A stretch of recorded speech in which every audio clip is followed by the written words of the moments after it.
our theme for this year's Tourism Week is Tourism and Peace. And of course, yung peace sa atin sa Benguet, talagang peaceful, no? And one thing that brings us together or make us peaceful is because of our rich culinary heritage, no? Kaya nga nandito Cook Fest yung or more on traditional cooking, yung isang activity natin for this Tourism Week celebration for this year. So yun po, it brings us together yung culinary heritage natin dito sa Benguet. Kasi po na-inspire po kami doon sa produce po ng farm namin, Sanagi Agritourism Farm at saka sa Kabubun Farm.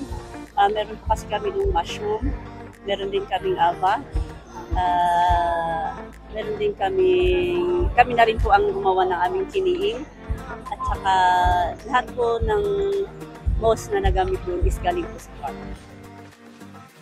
Sana po sa next po na competition, ma-encourage din po yung mga youth na sila naman po ang mag-ano ng kanilang knowledge para po mas ma-encourage nila yung mga baguhan.